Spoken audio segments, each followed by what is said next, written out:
And this just in, Derrick Henry just scored another touchdown.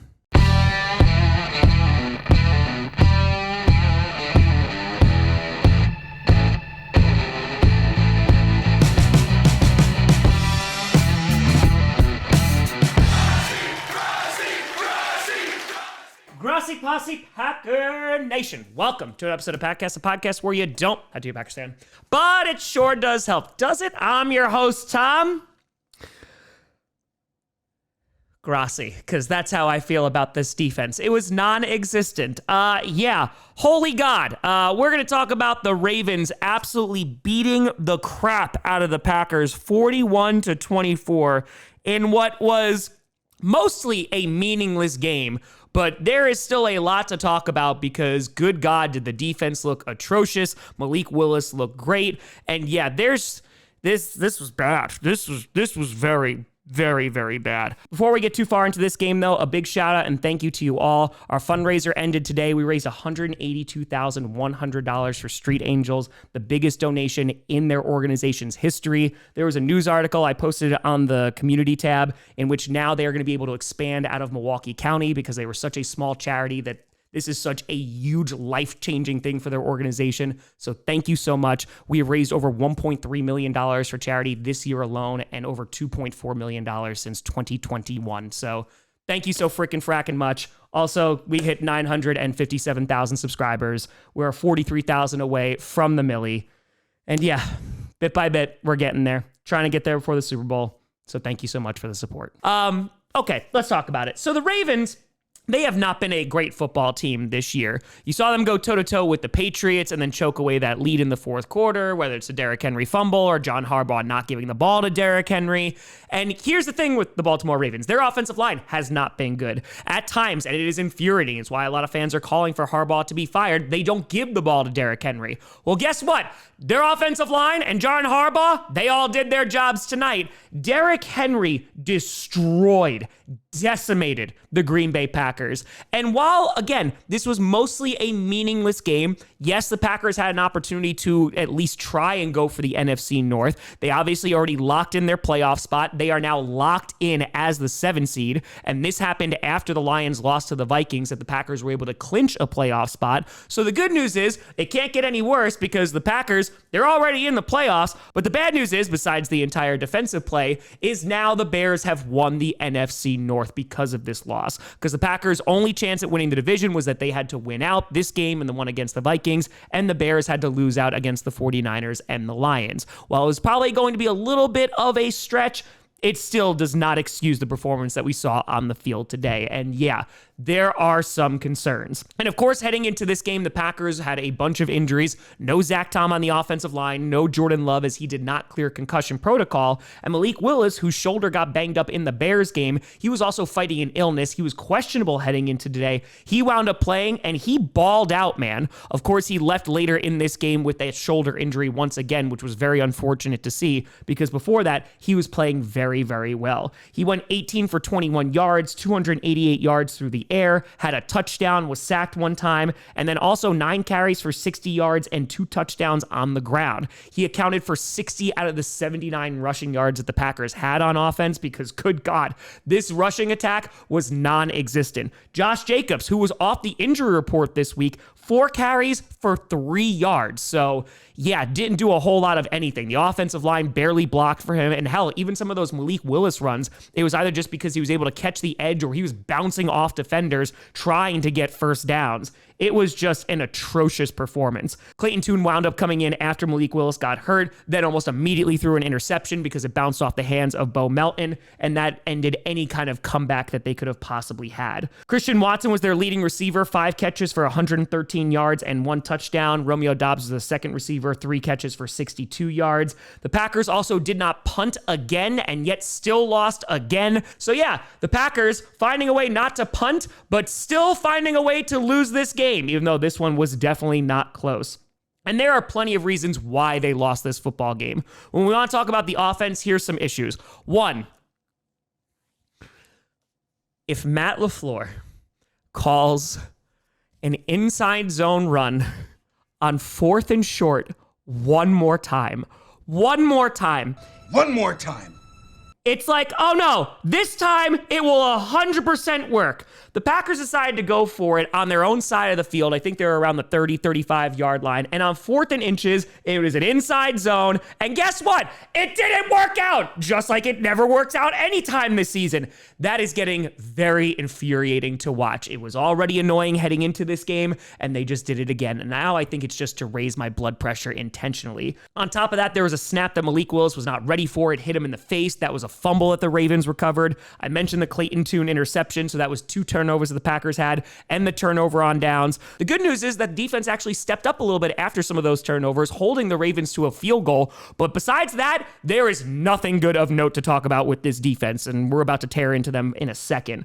But the other reasons why the Packers lost this game, if you look at the first half, time of possession, the Ravens had the ball for 23 minutes and 46 seconds. The Packers, 6 minutes and 14 seconds. Yeah, that's a little lopsided. On top of that, in the first half, they allowed 175 rushing yards. Last week against the Bears, who have a very good run game, they allowed 150 yards all freaking fracking game. By the end of the game, time of possession, 40 minutes and 16 seconds for the Ravens, 19 minutes and 44 seconds for the Packers. And again, for a while, it was competitive until it absolutely fell apart. And so with that, let's talk about the real reason why the Packers lost tonight. Because again, if the offense was struggling and the offense wasn't playing well, I'd say, okay, because the run defense is actually pretty good for the Ravens. Their secondary is definitely not that great, which is why Malik Willis was able to take advantage and having a really good night through the air. But if they didn't have Jordan Love. So I was like, okay, no big deal. But the defense, the defense. There is very little excuse for the defense to play this poorly. And I understand how good Derrick Henry is. And I understand that Harbaugh was like, you know what, maybe we should give it to our best player on offense. But good God, whatever the defensive game plan was, throw it in the garbage, because nobody played well tonight. Lucas Van Ness wound up getting the only sack of the night, and it was back at the line of scrimmage, very similar to the one Micah Parsons did against the Cowboys and Dak Prescott all the way back in week 4. But good God, they could not stop anything. The entirety of the first half, every single drive, the Ravens scored some points, and the Packers had no answer for this. Let's take a look. Tyler Huntley, 16 for 20, 107 yards, 1 touchdown. Like I said, was sacked 1 time, also ran the ball 8 times for 60 yards. And Derrick Henry, career high 36 carries for 216 yards and 4 touchdowns. The Ravens had a total of 307 rushing yards on the Packers, and I haven't seen a game like this that has been this bad since the Eagles ran for over 300 yards on them, and that happened a while ago at this point. So yeah, this was abysmal in a game where, of course, you don't have Devontae Wyatt, of course, you don't have Micah Parsons, but they haven't had them for a bit now. And the fact that it was this bad, oh boy, Carrington Valentine, he missed a bunch of tackles. He was tough in coverage. Everything went wrong. The secondary didn't look good, even though their leading receiver was Zay Flowers, who only had 4 catches for 30 yards and that 1 touchdown. But nobody could do anything. And it felt like Derrick Henry was able to just walk through that defensive line. And yeah, it is really frustrating because we've been talking about Jeff Hafley leaving the Packers because he's going to be a head coaching candidate. Tonight definitely did not help Jeff Hafley's chances, though maybe that will be a good thing ultimately. But tonight, I'm still pretty damn upset. And as I mentioned before, with Jordan Love being out, with Zach Tom being out, I was like, okay, if the offense is not that great, that's totally fine. It just sucks, maybe they're just not going to have a good game. But this defense, they are not going to be getting extra help. There is no magic thing that is coming down to save this defense. This is going to be the defense that you're going to see next week. This is the defense you're going to be seeing in the playoffs. And if things do not get better, holy cow, it is going to be a very quick trip into the postseason. Because after tonight, the Packers are locked in at the 7 seed. So I have to imagine we're not going to see Jordan Love again, or the majority of our starters playing next week, because the Packers have nothing to play for against the Vikings. So they're not going to want to risk any injury, and hopefully Jordan Love will have a couple of weeks rest, and he'll be ready to go against whoever the 2 seed is, and it could be the Chicago Bears, who I would not mind playing again. Just good God, this defense was atrocious. And again, I know they're dealing with a ton of injuries. There's no Micah Parsons. There's no Devontae. I get all of that. But this was one of the worst performances all season from this defense. And yeah, 2 games before the playoffs, this is definitely not what you want to see. They've lost 3 in a row now. As I mentioned, the Bears now win the NFC North. The Packers are the 7 seed for the 3rd year in a row. And yeah, I'm upset about how the defense looks. And I'm also trying to have the perspective of, hey, you know what? It sucks. This game they could afford to suck in. Next week they can afford to suck. But after that, times run out. So we're going to see how good they actually are when we get into the postseason. But man, I did not think the defense was going to be this bad. And they just had no answer whatsoever for the Ravens, who really didn't have a complicated game plan. It was just hand the ball off to Derrick Henry. And it worked time and time and time again. But the other thing that I'm really concerned about besides the run defense is the lack of pass rush. Because last week, okay, outlier. The Bears have a very good offensive line, and the Packers did get 1 sack on Caleb Williams, though it was negated by a face mask call, but they still had a pretty damn good pressure rate. Tonight, things just did not look good. Tyler Huntley had time, even though he had to throw the ball only 20 times, and they called 74 plays. That means that 54 times they ran the damn ball. It's so bad. They allowed 414 freaking yards from the Ravens, who, again, they're playing with their backs against the wall. They're trying to keep their playoff hopes alive. I understand all of that. And at the end of the day, it is somewhat a meaningless game for the Packers. But I don't think there's any excuse for how this defense played. And yeah, man, I just have to hope. I truly am just sitting here as a fan, just hoping that things can change and hope that they show up actually week 1 in the wild card, because otherwise it is going to be a very, very tough game. Because as I mentioned, the Bears have a good offensive line. The Ravens don't have a great offensive line. And the fact that they weren't able to get after him, this was really like the first game that you could see Micah Parsons not being there and how that impacted that pass rush.